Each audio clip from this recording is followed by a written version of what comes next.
কেয়াস ওয়ার্ল্ডের আরও একটি নতুন ভিডিওতে তোমাদের সবাইকে স্বাগত। কেমন আছো তোমরা সবাই? আমি তো খুব ভালো আছি। তো আজ হচ্ছে 9 তারিখ 9 জুলাই মঙ্গলবার, বিপত্তারিণী পুজো। তো আমি প্রত্যেক বছর বিপত্তারিণী ঠাকুরের উপোস করি, তো এবছরও করব। তো তাই ভাবলাম তোমাদের সাথে আজকে সারাদিনটা আমি কিভাবে কি করলাম, কিভাবে কাটালাম, কিভাবে পুজো দিলাম একটু শেয়ার করা যাক। তো এটা হচ্ছে 8 তারিখ রাত্রের ভিডিও, যেহেতু সকালবেলায় কালকে সকালবেলায় পুজো হবে।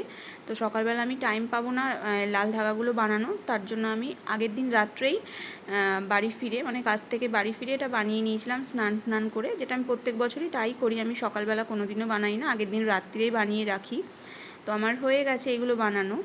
এরপরে আমি ঘুমিয়ে পড়বো, কারণ কাল সকাল সকাল ঘুম থেকে উঠতে হবে। তো আমি তোমরা কে কে বাড়িতে বানাও ধাগা বলো তো, আর কে কে কিনে আনো সেটাও বলো। তো এই দেখো সকাল হয়ে গেছে, আমি সকাল হলে স্নান করে চলে এসেছি। এবার আমি পুজোর যে ডালাটা আছে সেটা একটু সাজিয়ে নেব। তো তোমরা যারা বিপত্তারিণী পুজোর উপোস করো তারা নিশ্চয়ই জানো যে বিপত্তারিণী পুজোতে সব কিছু ফল ফুল এগুলো 13টা করে লাগে। তো আমি সেটাই করছিলাম, 13টা ফল, 13 রকমের ফুল, 13 রকমের মিষ্টি, 13টা পান, 13টা সুপুরি সব কিছু দিয়েছিলাম। ভুজি ছিল এখানে, তারপরে সর্ষের তেল দিতে হয়, সেটাও যা যা লাগে আর কি। এই ধাগাগুলো যেগুলো আমি কালকে বানিয়েছিলাম সেগুলো, তারপরে আলতা, সিঁদুর, মোমবাতি, ধূপকাঠি সবগুলো সাজিয়ে নিয়ে আমি আগে এটা দিয়ে আসবো, তারপরে আমি রেডি হব। কারণ পুজোটা দিয়ে আসলে আমি নিশ্চিন্ত মনে রেডি হতে পারবো, না হলে একবারে যদি আমি রেডি হয়ে যাই তাহলে হয়তো দেরি হতে পারে। আমি প্রত্যেক বছর তাই করি, আগে ডালাটা দিয়ে আসি তারপরে আমি রেডি হই। তো এই দেখো আমি আজকে শাড়ি পরেছিলাম। আমি আজকে বলি না, আমি যে কোনো অকেশন পারপাসেই শাড়ি পরতে পছন্দ করি, কারণ শাড়িটা আমি ভীষণ পছন্দ করি। তো এখন তো আমরা সচরাচর নর্মাল ডেলি লাইফে কাজে যাওয়ার জন্য শাড়িটা পরা তো সম্ভব হয়ে ওঠে না, তাই চেষ্টা করি যে কোনো সময় শাড়ি পরার সুযোগ পেলে আমি কোনো সময় সেই সুযোগটা ছাড়ি না। তো এমনিতে আমি পুজো হলে শাড়ি পরতেই বেশি পছন্দ করি, তো আজকেও তার জন্য আমি শাড়িই পরেছিলাম। তো এবার আমি তাড়াতাড়ি করে একটু চটজলদি রেডি হয়ে নিচ্ছি। তো তোমরা আমার এই গেট রেডির ভিডিওটাও হয়তো অলরেডি দেখে নিয়েছো আমার চ্যানেলে। তো ব্যাপারটা হচ্ছে গিয়ে আমি রেডি হয়ে কয়েকটা রিলস বানাবো, তারপরেই আমি যাব পুজো দিতে। আর পুজোটা হচ্ছে আমাদের একদম পাশের বাড়িতে, প্রত্যেক বছর আমি এখানেই পুজো দিই। তো এই যে হচ্ছে দেখো কী সুন্দর গেটটা সাজিয়েছে না, গেটটাও সাজিয়েছে সুন্দর, আর মন্দিরটাও খুব সুন্দর সাজিয়েছে। দাঁড়াও তোমাদেরকে দেখাচ্ছি আমি মন্দিরটা কী সুন্দর সাজিয়েছে। তো ওই দেখো আমি বসে আছি, এখানে আরও সবাই বসে রয়েছে। এখানে আমার মেয়ে এখানে দেখছিল সব কিছু ঘুরে ঘুরে। তো এই যে হচ্ছে মা, এটা হচ্ছে আমি যে বাড়িতে পুজো দিই, আমাদের পাশের বাড়ি প্রতিষ্ঠিত মন্দির আর কি। এখানে মন্দিরটা কি সুন্দর করে সাজিয়েছে। তো ব্যাপার হচ্ছে আমি বিয়ের আগে থেকেই আমার বিয়ের আগে থেকে বিপত্তারিণী মায়ের উপোস করি আর কি।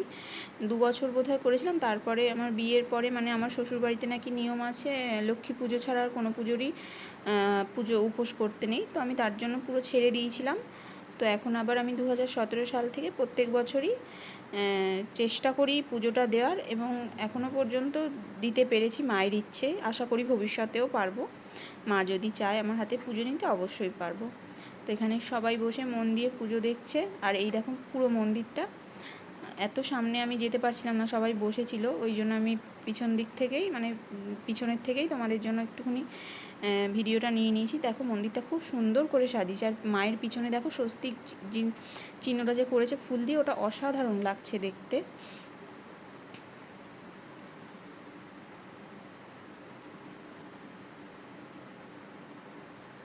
তোমরা কে কে বিপত্তারিণীর পুজো উপোস করো বলো তো, আর কে কে মঙ্গলবার দিন উপোস করেছিলে আমাকে অবশ্যই কমেন্ট করে জানিও। আর কে কে শনিবার দিন 13 তারিখ পড়েছে বোধ হয়, আমার ভুলও হতে পারে। তো কে কে তোমরা শনিবার দিন উপোস করবে আমাকে অবশ্যই জানিও। আর কার কার বাড়িতে পুজো হয় সেটাও আমাকে কমেন্ট করে জানাবে, ঠিক আছে? ওদিকে ঠাকুর মশাই পুজো করছেন, আর আমরা মন দিয়ে সবাই পুজো দেখছি। আচ্ছা, তোমরা কি কেউ জানো যে বিপত্তারিণী পুজোর অঞ্জলি দিতে পুজো দিতে কেন সব কিছু 13টা করেই লাগে? 13টা ফল, 13টা ফুল, 13টা লুচি। আমার না এটা ঠিক জানা নেই, যদি তোমরা কেউ জেনে থাকো তো আমাকে একটু জানিও কমেন্ট করে। তো আমাদের ওখানে পুজো দেওয়া হয়ে গেছে। তো এখন অঞ্জলি হচ্ছে, যেহেতু অনেকে উপোস করেছে তো একবারে তো অঞ্জলি দেওয়া সম্ভব না, তো তাই জন্য দুবারে হয়েছে। তো প্রথমবারে একবার অঞ্জলি হয়ে গেছে, এটা সেকেন্ডবার হচ্ছে। তো সেকেন্ডবারে আমি অঞ্জলি দিয়েছিলাম, আমিও দিয়েছিলাম, আমার মেয়েরাও দিয়েছিল। তো অঞ্জলি হয়ে যাওয়ার পরে তারপরে হবে যজ্ঞ, তারপরে হবে হচ্ছে আরতি। তো এদিকে মন দিয়ে সবাই অঞ্জলি দিচ্ছে, ঠাকুরমশাই মন্ত্র বলছে আর আমরা সেটা শুনছি। তো অঞ্জলি হয়ে গেছে, এবারে শুরু হবে যজ্ঞ। তো যজ্ঞের ঠাকুরমশাই যজ্ঞের সব রেডি করছেন উনি। ঢাকের আওয়াজ শুনতে কি ভালো লাগে বলো, ঢাকের আওয়াজ শুনলেই মনে হয় কি কীরকম পুজো আসছে। তো তোমরা মন দিয়ে ঢাকের আওয়াজ শোনো, আমি এখন কোনো কথা বলছি না।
আচ্ছা, তোমাদের কার কার আমার মতো শাড়ি পরতে ভালো লাগে বলো তো, কমেন্ট করে জানিও অবশ্যই যে কারা কারা শাড়ি পরতে পছন্দ করো।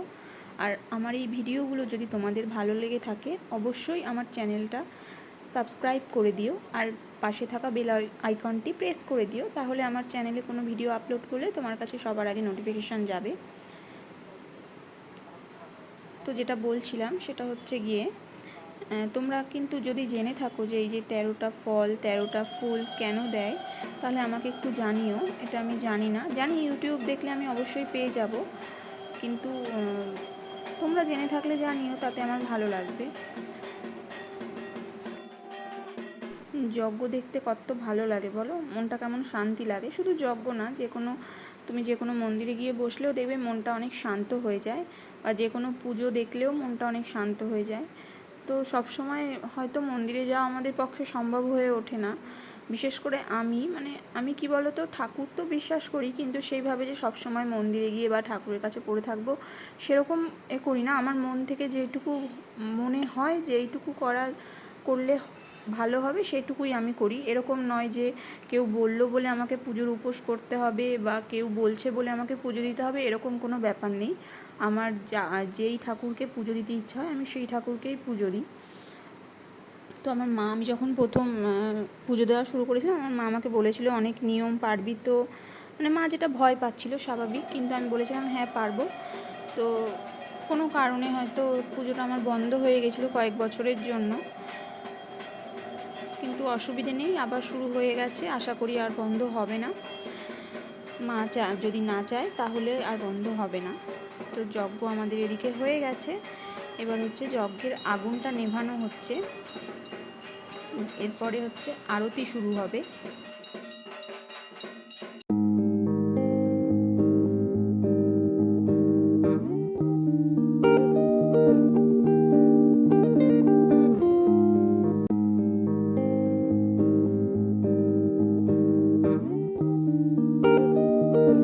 যজ্ঞ শেষ, এবার আরতি শুরু হবে। তো এদিকে আরতি করছে, আমরা সবাই মন দিয়ে আরতি দেখছিলাম। আরতি দেখতে খুব ভালো লাগে। আর ওই যে তখন বলছিলাম না যে মায়ের পিছনে স্বস্তিক চিহ্নটা ফুল দিয়ে কী সুন্দর করেছে, ওই দেখো। ভালো করে সেরকমভাবে ভিডিও করতে পারিনি, কারণ সামনে অনেক লোক ছিল, তো সবাইকে তো আর বলা যায় না সরো সরো আমি ভিডিও করব। তো এবার দেখো ভালো বোঝা যাচ্ছে, কি দারুণ লাগছে না দেখতে, খুব সুন্দর করেছে এটা।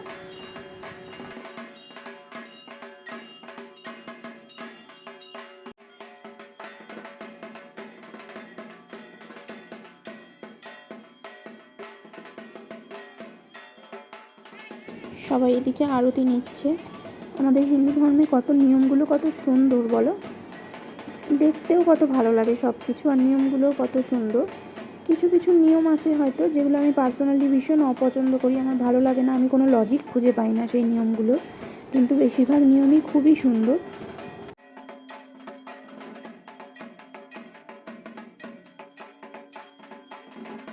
পুজো প্রায় শেষ হয়ে এসছে, তো পুজো হয়ে যাওয়ার পর সবাই চরণামৃত খেয়ে সবার উপোস ভাঙবে। তো আমি না চরণামৃত খাই না, কারণ চরণামৃত বানানো হয় যে দুধ দই ঘি দিয়ে, তার কোনোটাই আমি খাই না।